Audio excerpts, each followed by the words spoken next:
لا إله إلا الله إلا الله تعالى. Daira Bissau. Tabasiri. Bissau Barutar. Yakuma Palu Allah. Amate Mansahi Lama. Akuma Palu Allah. Amate Mansahi Lama. Masomin Kahina Jumla. Super. Azura.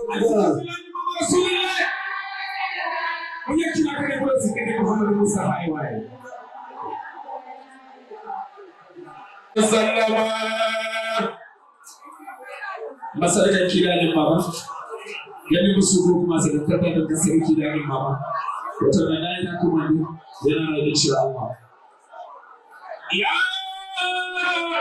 ilallah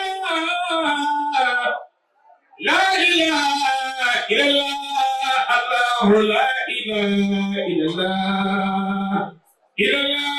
ta'ala. Daira Bissau. Tabasiri. Bissau Barutar. Yakuma Palu Allah.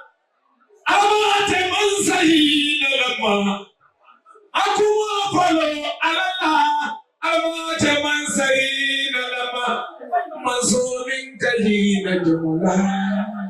Super. Azura.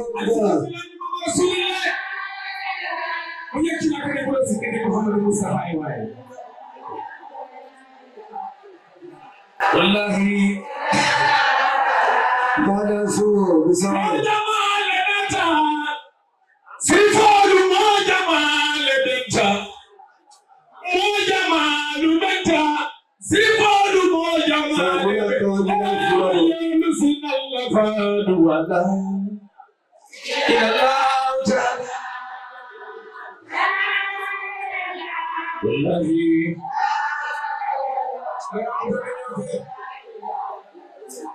Bissau Barutar. Mafola nyotinela. Dolu mafola nyotinela.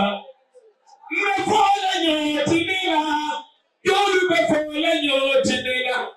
Demando utala fekti. Ilallah ta'ala. Al-Sakirama. Wallahi.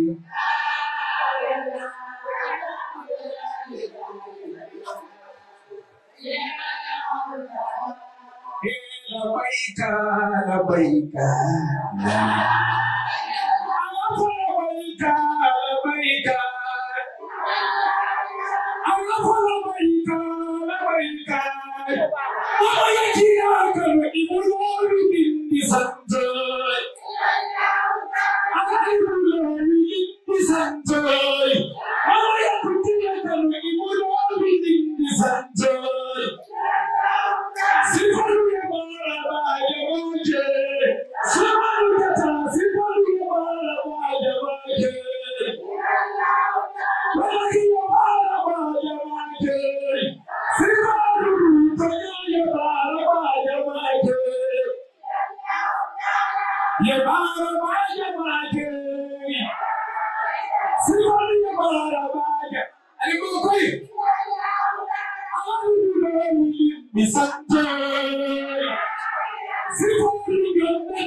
Formiga, Sérgio Socorro.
Hari alaya ni be ala batula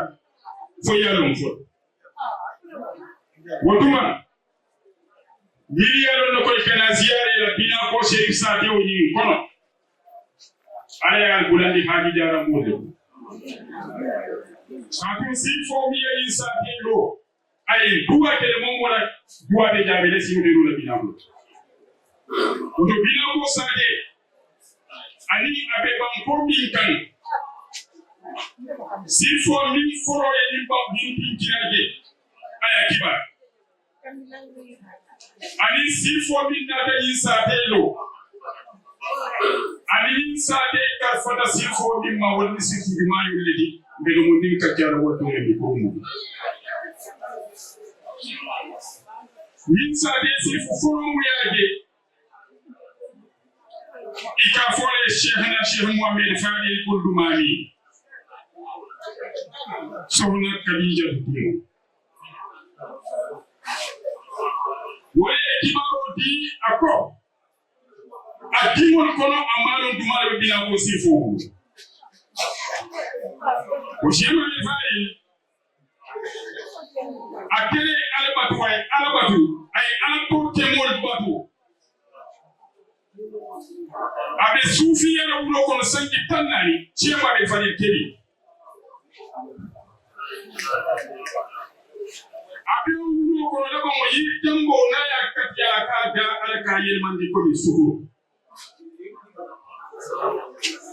mansoy kuda ko jindi Cheikh Mohamed Fadil kedi ko akaye batu sense dalinga beke yelmi la duwaja basali mun kude de Cheikh Mohamed Fadil Pasuo kono yemuso taye dimol so Cheikh Mohamed Fadil ko kuda moye alafo ala invita suo kono bari malla fi musora malla fi dimol manso e kuda mo dinda kan ko de mune ya dinne invita suo kono malla fi musora malla fi dimol akai ka di be saferi alquran ko dimo di ni mura so di na ati musu ni ekele ya maro soso ate dindira adjaru man la fieta musudinna min bitande Cheikh Mohamed Fadil kibir sosora yomal kiyama ni ibe sambala dimba ko ni ko la duman fam ki munyindi ko Cheikh Mohamed Fadil ko re man buda mo ila ala wali ko kai ko ala ka kiti da ita Cheikh Mohamed Fadil dumani ay hakki din kimi wodi kemolu ala e beke wali wodi kemolu ala e be ko mo seniyel wala binda mandi ka keba ni dondo so ba ke buka mu ka fusi fi ni taw iko si fo ban sa tala fo ni ko si o Cheikh Mohamed Fadil duma mi na di kebel so abewe alaw dinke mol kono ana tara waliya karamato kala adina ite Sheikh Al-Bakia mi shena shema fu aidara alquran ora ku ko bebe a karamato kafal Sheikh Adrami duwa karamato a kalfawol Sheikh Sadul Abi waliya karamato a kalfawol man saya karamato a kalfa dimu mimma wala Sheikh Malayi wala na tasi maroko wa sande dum sunu ci wo Sheikh Mohamed Fari alo dinke mol kono dinkelu mo tanduro mo sey di muso mo tandari mo fura bi wai ye tali ko dibe ni tajel ko kabi annabi on dolmi be kanja mo fere yalla ko aya hakke dinke me lawo dinke mo la be wai Sheikh Mohamed Fari tala ka alo dinke mo ko la di tabamo ika fo Mohamed Moulla mo wala dingo mo wala debo ta karo min na karo Sheikh Mohamed Fadil Kebir ko dum sudo Sheikh Mohamed Fadil so ka tanya ma gungo na da biliter ya ba wala man kan duniya ne so fa ka yitan da su juma al-jamil da bemo won so ika fo le umul Sheikh Mohamed Fadil Kebir ko dum ay debo ta karo min na ko dum ibile karo kono deftere karo woro mun na ta kuma hawdu ban ko kan mo do kono man ke Sheikh Mohamed Fadil Kebir lungi alla wali o bitare kabro ta muso bandi ko deke so ko na turuna kay ha e kan minfo ko ni siko man ke la siko Sheikh Mohamed Fadil kay na siko kay hani ko dum man se zeriya ni akay lumbi ne ke jiji da hawdu ko dal abekira ko da duniya ko dum fer ko ni dimo ko nya ntele dimo bari adimo na ko de dina di sa fay ba habbe kumla wa dimo mulo baro dimo ni di da di tannan ni kiri di kala mari ka dum dimo mulo di dimo mulo de di mulo fro ko de wodimo muskeba minna da abambane ya kafa muskeba ile naza kumwe bilumi na musojida inata konkolu ja sonko da kaburo to konkolu sonko da kaburo konkolu wida al hawa kuna refi la fawza Sheikh Mohamed Fadil Kebir kubani al qur'an konkolu ye manda bro isere ita sifoma ya je jaharatan abelo ya na tasabayo ayi inde na nura ya muta mo sente jun na tabol e ko min ta na mo dana de ko de bari ko kilo min ke ko fu de Sheikh Mohamed Fadil Kebir sifo na da ile na utika fara tika da da ko sabe wani mu Sheikh Mohamed Fadil Kebir ya je ko daga yi manda tonkolun fifi ta famu ta kabu wasifo wale kibaro di sanyi tanna ni jandi sena sema fu aidara kaburu aka diko kula malu dina musifu ay sena sema fu aidara ni mbal tol temu kiba sanyi tanna ni jannata la dunya wal foroye duwa ke ni sakiri ani ni banko dina iko Sheikh Mohamed Fadil Kebir ba dina ko amanta alquran ko kai ha amanta ni banko kan para be banko mi kan siyo le na taje wasiyar kabiri ko tanan tilbo ifakia ijarunte ya ye londo so bani santo kanyande ni balanta minna mote bondi do je akabi na usiyo lokono la ilaha illallah muhammadur rasulullah sallallahu alaihi wasallam afansa ndi sundu ibiye ada alquran hafijo so do hawdu kono ika fay mayawa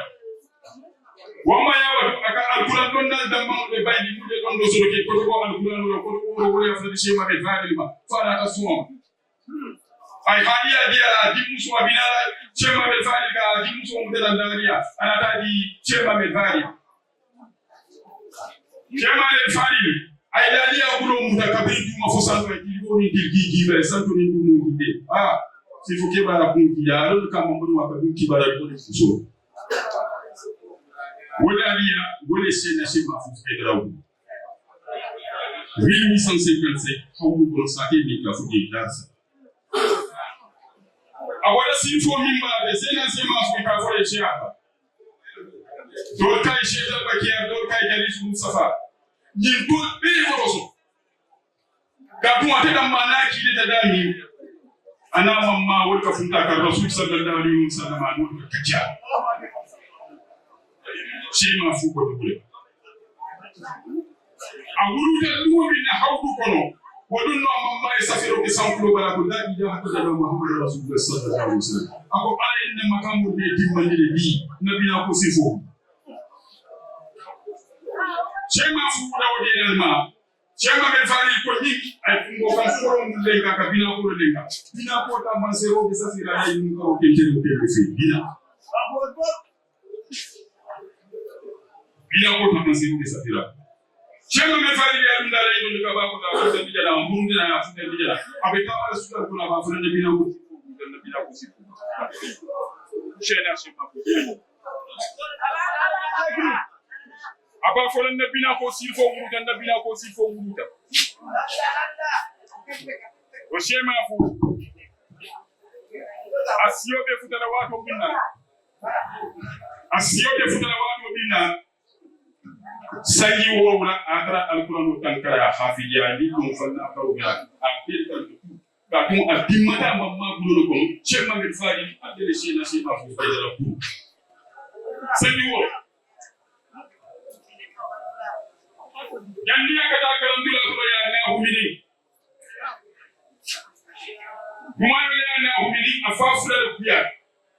shema nayi ali shan muhammad takula kuyi momo ta da afansu porte da aka fiyo gum shema fu wase kiwari ya wala ben ko ko te ba mutana yi bin do ya faina kiwari ya ko na wala porte mutana yi wadum mu alal muhimma bale bi wajul lu mi shema me fadi timon walla ni ata momo dum dako da kalwa ke ay kidamu dindika ko ko timon de be bantar dinda te masena shema fu almada fi ale yumman momo ni ko te fa de ka timon ya ko na buda nayi walla fo ya na bi ya na bi na mata kan do wasani wo so ko ya samba mawla murtani santo don na balle ko Bashema fura taji amange nyingi kwa dalal Qur'an karande atara al-Qur'an tankara ya hafi ya masibu da manno kadumuri ya karande anata wal fanan karande fenna le magbillo wal yamuru na shaytan bakiyar kai kana ha ko kullu ya parende asio sakita diluru ya kika ya fandina shesa dum abi ko shesa dum abi ako shaytan bakiyar ko ha ite na dan ko do na don la kadu yengi bin kinyela ni mumbinde alobali ya manukumbe ya mole be mumbinde ni be bidida akako idingolon salo se jengil nyawo nya fudi bayamba ko bar bi ni wala si chef sadul abi yari par chef sadul abi amansi ya shena shema futi sangi jamala de sangi wala da wol ka chef sadul abi buda 1848 Sena shema fu ay dara wuta din sa sen kalsi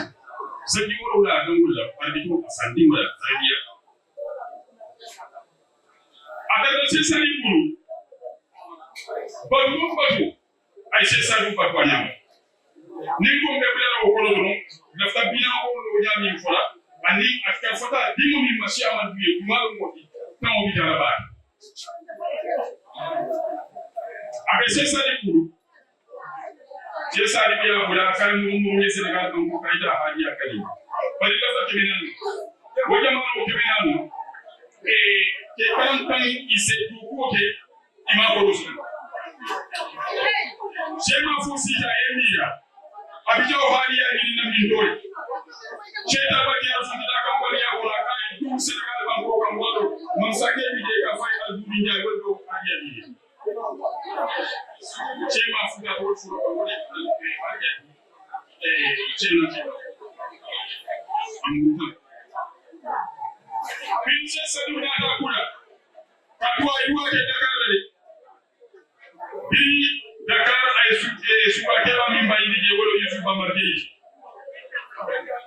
wotumo wolɓe ɗude ɓoɗi ñaato alfa simoto yusufa marjeji sena sema funata futata yusufa marjeji ma kay nafte tubiya fo la ilaha illallah muhammadu rasulullah sallallahu alaihi wasallam yusufa marjeji ko ateman tubi ama alquran karamo mo ate mono fola sema fuya tansura mudete a daru wa pulugo faye bande wala yusufa marjeji koyta asirata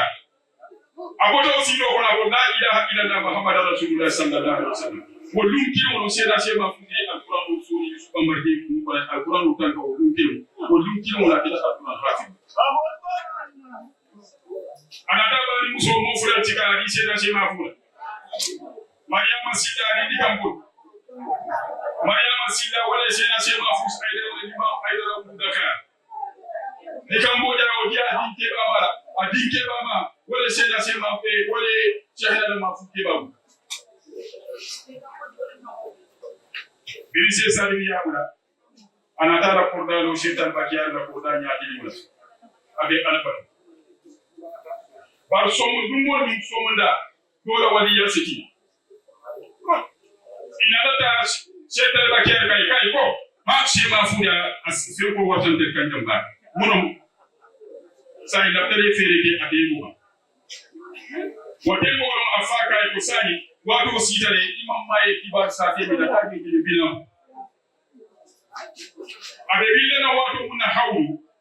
awuru ba daliya bintu maya ba ita sabayo diala kai ita sabayo dun ko ya kuna di kan wadu wa de islam abibi kunya kan dali ni futa mayam wata sabayo shema la ili wole wata sabayo di daliya bari mo fanan ko wata sabayo mu shema bi wata sabayo wata ta mu shema shema ndele ikazama asbanko afudal saate foro minto wato mu marsa sunti mulay darami abota marsa suma na seju wo seju ala tabo sita be sira jallo woni kala ko beto wo sira jallo le bi jallo wo sira jallo wole ami jawwu wo buami wo le sena shema fusa jallo ko beto ko musi bari sinfoni musu wali o mum bentan na balanta kunda jang ko dum balanto be ben wala ko kono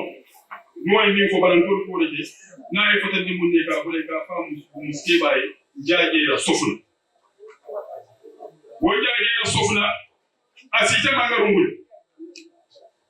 ko dum o sena shema fu be dina ko nyidina atari ka ba ju busa a birindia na ki bisan jaaje ka biti mum balanta kunda kan ko sise dimba ka biti sise ko kanya wudimo balanto ni bi da kiro ta cikana ka bin yele mansari yo tarkali yo jamale ko yo jamane ta duyo ikata te kan fura yi gibe na ko ka skill si o mumbre ko gure na e duto bula bin ka tawo kele dula to na ko to kana ta ni ta te bi fala balanta kunda ta tango akum fode ka ba dumbiya na tanu yimbam ko kan la lafta atel foro lafta nu bi hado kele balanga bunda jaajeral kay ko moro min ka kibara man fudo jande ni tena ta jay ni la wari ya be balanta kili be mo da be siti ni so mo da be jam kilo fayda dan ni ba fudo simu be ci bela kay balanta kili be siti da da be akay tin ni ko musoro mo muso ngo ni ina ta musoro ci kay bi fode ka ba du be kay ta mo mo bi da ko man na kan ko muso wale baba dumbuya ino ko baba dumbuya sena se mafus dan naka bo dunia ala duwa tabon ake mo wile wala baba dumbuya ay duwa mo si fo be se duwa ya faylan bina ko jangal njaaje ray ba jobu sa wilindi ay saw di dani sena se mafus ay dara na kede nandi ako wala ko ne ko moro mo ka ci bara sa bi ikay di fere ya kana na ban ko mi fo de ka ba dumbuya ke jami akoy ko moro ko mi konte kili kasaba ba ko bulo ko amon ko jimban ko ka ko mi wanna jam ma nyon kaliti shema fumuru da dara sai ako shetel bakiyare ko amma maye di kiramun kibara bina ko ajeje ako sadul abiye ha mamma e kibar da mi ngade je sambida sadul abi kay je ba kay ha akay do sati din furo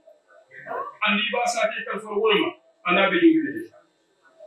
Jazabul abika bina ko jala kay hawo bina ko yin furo mun be wuro ji an bi ba sa te kan fara te ma ka na bi yu bi bitin wala bi dina o sayidi banko kan abe yo bi bitin ba indila anata fafu na kasinga dunya yo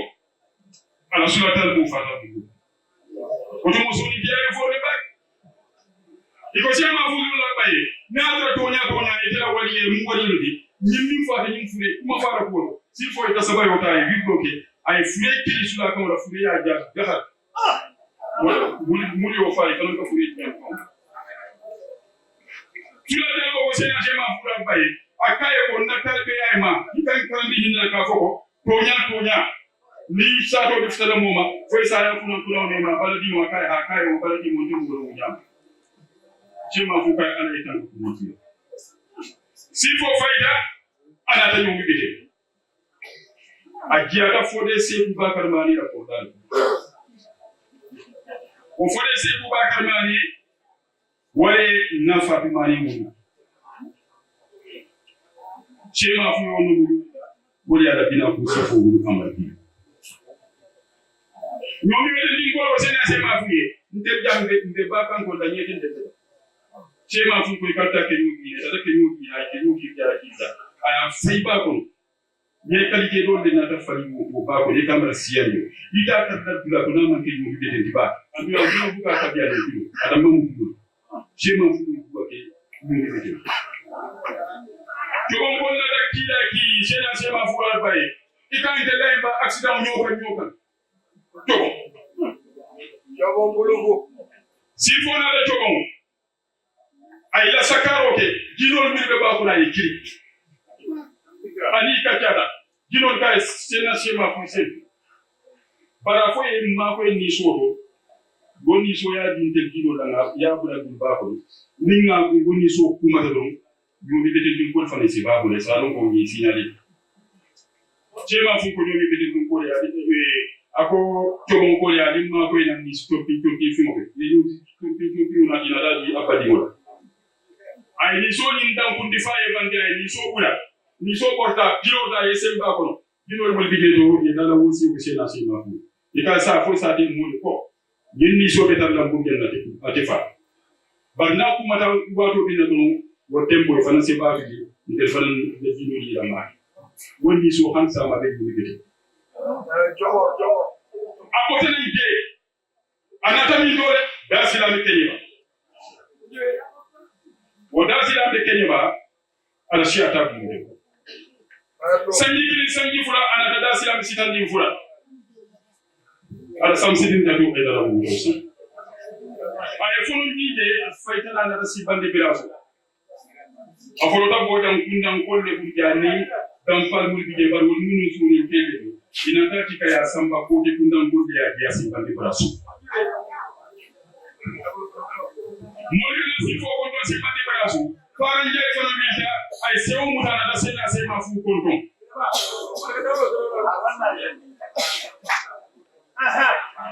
sifo ya mori ya jibe ko nyindu ay fara sewu na ta kay wala sun sifo ko kan sewu ay duwa ke fara nje ta bila da sema fu yesi ubura ko faranje bija iso mutana ngola na sena sema fu fije akai momo kana ka bewo mutana kana ka ila te ni fana mai ni do te duwa ke ni sema fu kai ko ngani fu do sai ta wono sema fu ye duwa bula faranje ako mansata ya rabi ni miye ni se ona timena asunda mo kanda ndi ba yada ila ila sabati da asunda go na tubi ba ni mo kila fale sa de ndi mamma la la rasul sallallahu alaihi wasallam ko fara da ni de ka fara ala da si bali ba sifo na da kini afdara bina ko dan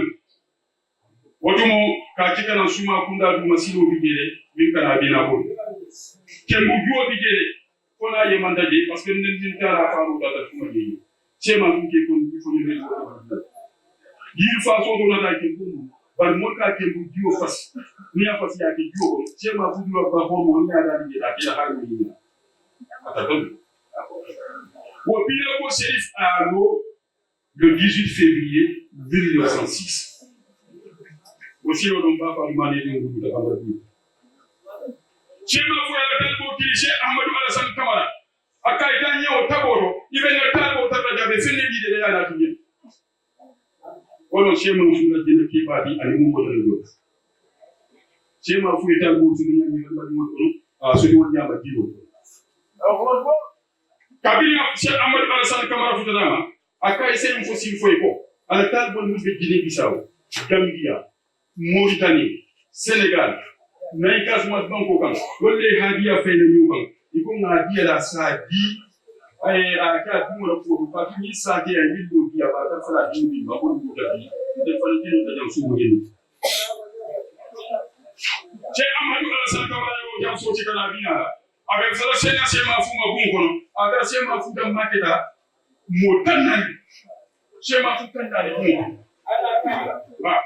jilbeni tasawiro la ilaha illa Allah amala badi yamin ibide ameda wala ka dunda sena sema fu kan kono ay sema fu tar sirin nin kinan ko kuma be da wuto kan dusfaro ko Cheikh Ahmadou Alassane Camara buri wala sena sema fu ko Cheikh Ahmadou Alassane Camara akay ko nin de pele ko hanin te keri nin dawo fu de ma dawo da ni kiri don se fundi aw kaw ko limi ala bina ko si fu wo Cheikh Ahmadou buye Lungo minna sena sema fuz aidara be billa fina ko jama bita sila dan silami wali ma isade be ndiya ko bi sama baba finna di bobe kera malla fi moy bubina sudo sena sema funa da funta da lewol kono ñin da fi wol militar be yata may kumandi akoya ko Allah ka fo be mbudo te kumbula altarbiya da ma da tarbiya na yugo bayan nin te akeno ase keno nin dimo tita keno na be ni dura nin diya de ya nin te kada after seviri jaleta bina ko si fo be siri so kono wo sudo wala wali ya kono nyaba fakan ani mo be da fi mo be kaka amadu ya wilda ay sena sema fu bayndi wo lewo afdala ma ko sena sema fu ay dara ko akay pa nyindi kinan ko ni da fu mu da kali mu wala no sema fu ko da fi mo de muna te fu mo ya ko du ma yo le ni kinan ka fu le bi tele na te du no sena sema fu ay dara ya wala na Cheikh Ahmadou e ko muta akay nyindi kinan ko do a todi akay ko tasi ni kinan ka su ay ndo bulo muta todi ako Ahmadou e ni ngesi na bamba kono ani sena sema fu ay dara la bambo mu be durja ay ba question te sema fu akala tal go ko min so son ay yel mandi da fe ko la yo mo ti ba ko ti no e ba ala tal be sula ba de ta yo yel mandi bambo wol be ko jara hal biya bambo be ke na kuma kan ya nan ga mu be ki ko ta na ani ala dina keba ani mu ko na joro wonde ni Ahmadou ye yo e guro yo bara ata ni bina ko dan ni bina ko be jela ka fumbile lumde Cheikh Sadul Abi ko sena sema fuye akay ko jindi kenan ko mo ka boye satel mo sema fu ka ko yande ako sena sema fu ay Cheikh Sadul kay ko ni kina ko fu tay dum min na ko diga fanje kalisa dum ni kina ko fu dida sema fu ya kina kay ko Cheikh Sadul fuye ni kina ko dem ka kada ko do fa fi ta de ko wo Ahmadou ye wala duwake Emile Badiane quand on Casamance cadre de l'Union, ça va vite le secrétaire général de l'Union régionale de la Casamance. Et bien, il y a des gens qui ont la Tabadio. Ahmadou est quand même de Ahmadou est chez ma fou par la Mansakéloma. À son de fait, c'est la Satan. À fait, c'est la qui au coup de la vie. À fait, c'est la forêt de Kéla. À son de fait, c'est la Satan. Ou Ahmadou est la Déontologie. Bina ko hayala en kabo e momo re landi janto alay fato harami andi ba man to fali bina ko man disati ni mo jamal ki dañu bina ko si fo ko momo re duwate jabiya ifte ko badi mo bi alma be bina da ba jawu alma be jali da jinni ko man dum de mo so ka sindide e jinni ke da sema fu ko jamal ke ni ba mo ma ko dum bari ay din kala tare ko c'est la sima oɗon ne ɗe kontunna ka faale ɗum assalamu aleykum wa rahmatullah